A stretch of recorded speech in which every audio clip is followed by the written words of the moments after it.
ومع نهاية بيس 2025 مين هو أفضل مهاجم في بيس 25؟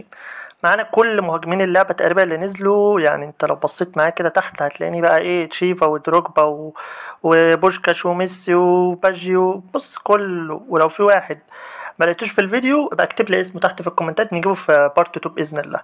يلا بينا نبدأ مع أول واحد معانا. اول واحد معانا وهو الاستاذ روماريو بالنسبه لي هو مهاجم جامد، بس احنا لو قلنا يتحط في انهي خانه من الجود او جامد او عادي فيتحط في جامد. بس مهاجم خفيف بيعدي بيشوط جامد، بس لعيوب ما ينفعش يتحط بيها في الجود ده لناس معينه كده هنشوفهم مع الفيديو. نخش على اللي بعده وهو الاشقر الشبح الالماني بايرن منشن الاستاذ رومانيجي طبعا جوت يا باشا، ده رومانيجي جوت على طول متفكرش.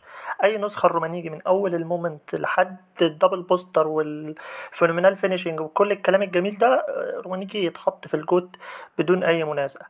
اللي بعده الاستاذ إيريك كانتونا يعني هو مهاجم بيشوط بس، يعني انت بتستنى منه ان هو يطلع لك شوتنج حلو. طب هل هو مثلا كسرعة؟ مفيش. كمثلا بالراس ما هوش مميز في الراس، في احسن منه 100 مرة بالراس، فللأسف احطه عادي. بالنسبة لأفضل مهاجم في اللعبة فكرتونا هيبقى عادي. اللي بعده دينيس لاو، مهاجم يعني وعي 100 كما يقول الكتاب، مهاجم سفاح بيتمركز تمركزات. انا عن نفسي جربته فترة كبيرة، تمركزاته حلوة قوي قوي قوي. وكمان لو معاك مهاجم جنبه خفيف فدينيس لاو هيروق عليه بمعنى الكلمة. فدينيس لاو احطه في جامد بس. اللي بعده بيلي 108 يعني جوت ما هنعمل ايه طيب، 108 وطاقاته كلها تقريبا متقفلة جوت يا باشا، ما مش هنقدر نتكلم عليه كتير. اللي بعده اليوهان كرويف النسخة دي بالنسبة لي في نسخة تانية نزلت اللي هي نسخة أجدد من دي بس كانت EMF، فالنسخة دي ممكن نحطها في جامد بس. اللي بعده هنا الكبير بالنسبة لي ممكن يتحط في خانة مثلا يتنافس على الأول مثلا في أحسن مهاجم في بيس موبايل الموسم 25. يعني إيتو ما شاء الله، سرعة تسارع فينش وعي كل حاجة يا باشا عند إيتو مش بيهزر. شيفا اللي لما كان نازل كان جامد، إنما شيفا حاليا عادي، شيفا مستوى واقع. في بعض الناس بتطبله دي حاجة بره عني، انما شيفا حاليا فهو عادي. اللي بعده كيليان البليدز. طبعا في كيليان الفينومينال نزل بعد كيليان البليدز، بس كيليان البليدز يعني يتحط في جامد بس، هو مميز ان هو مهاجم. طبعا كيليان امبابي اي نسخة ليه جامدة، بس النسخة دي ممكن نحطها في عادي. اللي بعده الأسطورة المتوفاة، أسطورة ليونيل ميسي البيك تايم 22. هذا تاريخ، يعني ميسي 22 ده تاريخ اللي حضر ولعب بيه في أوله يا بخته. إنما حاليا ميسي فهو مستواه وقع بشكل كبير قوي، فللأسف هيتحط جنب شيفا في خانة عادي. بوشكاش يعني هو حظه ان هو نزل مع بيليه، يعني اقنعني كده مثلا كان ممكن حد يفتح على بوشكاش لو هو نزل لوحده، غير ان شكل الكارت مميز يعني.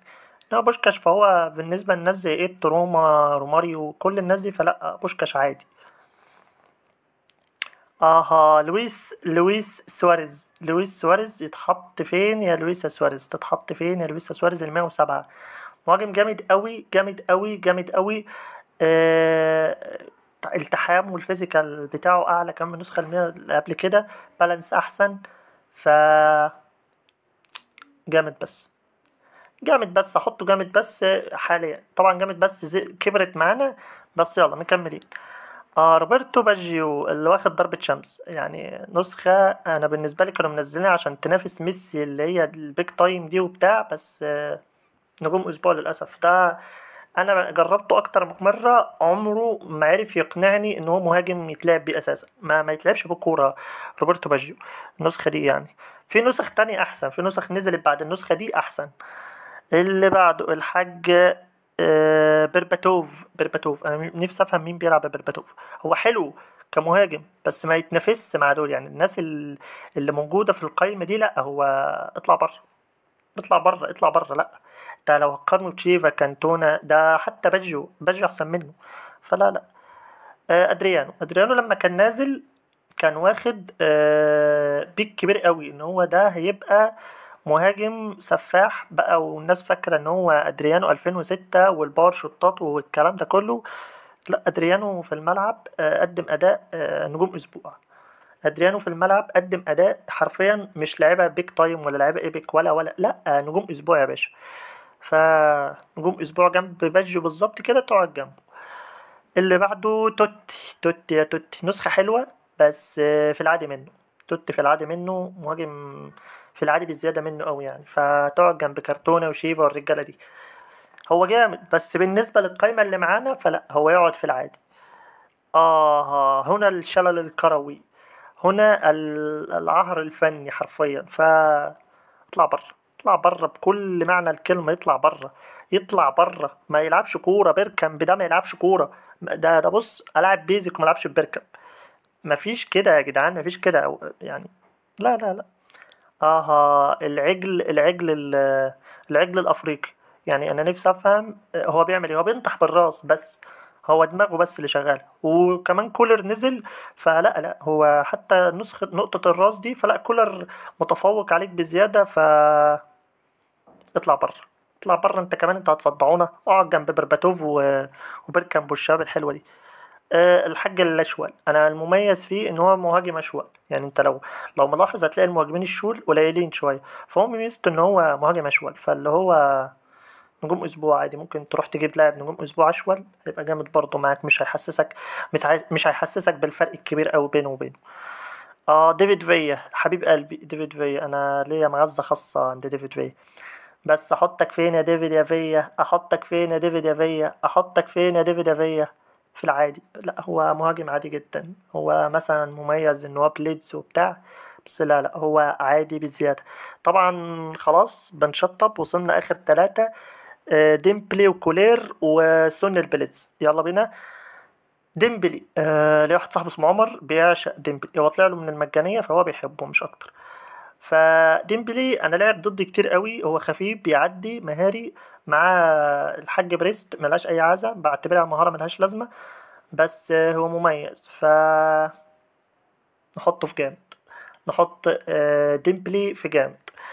كولير اخويا، كولير اخويا، كولير اخويا، كولير اخويا، كولير هيتحط في عادي. هو جامد في الرأسيات بس.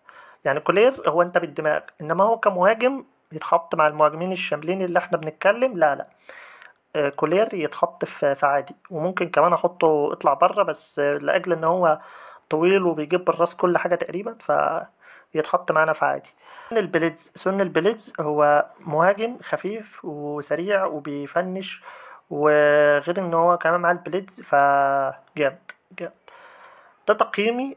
ولو انت عندك اي اعتراض على التقييم اللي انا حاطه ده اكتب لي رايك في الكومنتات تحت. طبعا اللي خدوا معانا الجود هم 3: بيليه ورومانيجي وإيتو. جامد. اتحط معانا روماريو ودينيس لا وكرويف ومبابي سواريز ديمبلي سون. انما العادي بقى في شويه كتار في العادي، وباجيو والرجاله دي محطوطين في نجوم اسبوع. والثلاثه اللي تحت دول ما حدش يلعب بيهم، دول يتضربوا بالنار في ميدان حي. وبس كده اكون قلت لك رايي. ولو انت عندك راي غيري اكتبولي تحت في الكومنتات. وسلام.